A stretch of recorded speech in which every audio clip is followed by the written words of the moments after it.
আসসালামু আলাইকুম দর্শক বন্ধুরা, সবাই কেমন আছেন? আশা করি ভালো আছেন। আমি আপনাদের জন্য আরও একটা নতুন ভিডিও নিয়ে আসলাম। আমার আজকের ভিডিওটা হলো যারা স্পেনে নতুন আসবেন তাদের জন্য। স্পেনেও করে কি, অনেকে 2 বছরের কাগজ হয়ে যায় দেখে অনেকে স্পেনে চলে আসেন। হঠাৎ যদি স্পেনে চলে আসেন তাহলে আপনার অনেক সমস্যার সম্মুখীন হতে হবে। প্রথমত যেটা আপনার বাসা ভাড়া নিয়ে একটা সমস্যা দেখা দিতে পারে। যদি আপনার কোনো আত্মীয় না থাকে অথবা কোনো রিলেটিভ না থাকে তাহলে অবশ্যই আপনাকে কারো মাধ্যমে বাসা ভাড়া করে আগে থেকে নিতে হবে। কারণ এখানে যদি আপনি বাসা ভাড়া করে না আসেন তাহলে আপনার প্রতি রাতে 50 ইউরো দিয়ে থাকতে হবে হোটেলের মধ্যে। তো এইভাবে আপনি কতদিন সারভাইভ করতে পারবেন? এই জন্য অবশ্যই স্পেন আসার আগে আপনারা বাসা ভাড়া করে নেবেন কারোর মাধ্যমে। পরবর্তীতে আপনার থাকা নিয়ে একটা সমস্যা হবে না। তো পরবর্তীতে যেটা হলো, অনেকে ভাবেন যে স্পেন আইসা কোনো হোটেলে বা আরও বিভিন্ন ধরনের কাজে করতে পারবেন, কিন্তু আপনি যতটা সহজ ভাবছেন স্পেনে এসে আপনি কাজ করবেন ততটা সহজ নয়। কারণ স্পেনে অবৈধ মানুষদের কাজ করাটা অনেক কঠিন। আপনাকে এমনও আছে সর্বনিম্ন হলো আপনার 3 থেকে 4 মাস বসে থাকতে হবে, কাজ খুঁজতে হবে। কারণ এখানে ইললিগ্যাল যারা থাকে তাদের কাজ পেতে অনেক কষ্ট হয়। তো আর ভাগ্য ভালো হলে আপনি তার আগেও কাজ পেতে পারেন, এটা আপনার ভাগ্যের উপর ডিপেন্ডস করে। তো যাদের ভাগ্যক্রমে কাজ পেয়ে যান, আর যখন আপনারা কাজ পাবেন তখন আপনাদেরকে যে ন্যায্য যে বেতন ওইটা দিবে না।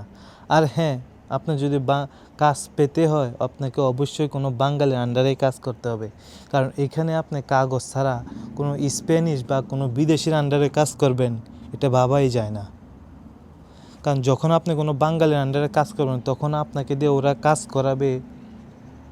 অনেক কাজ করাবে ঠিকই, 11 থেকে 12 ঘন্টা 13 ঘন্টা বলা যায় না, কিন্তু আপনাকে বেতন দিবে 800 থেকে 1000 টাকার মধ্যে।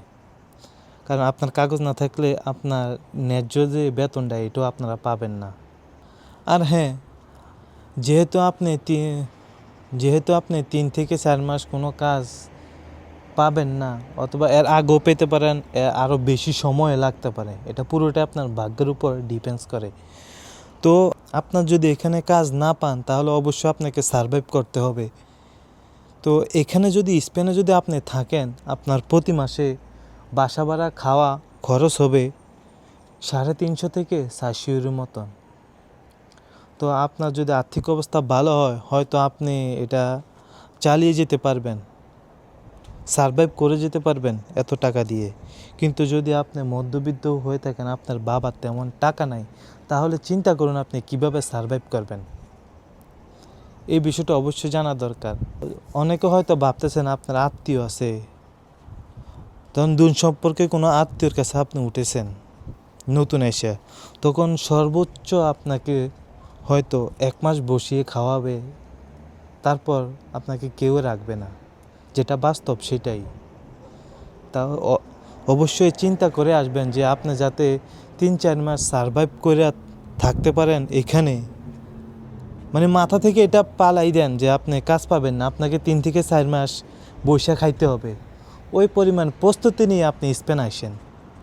তো আজকের ভিডিওটাতে আমি এতটুকুই আপনাদেরকে জানানোর জন্য এই ভিডিওটা বানাইছি।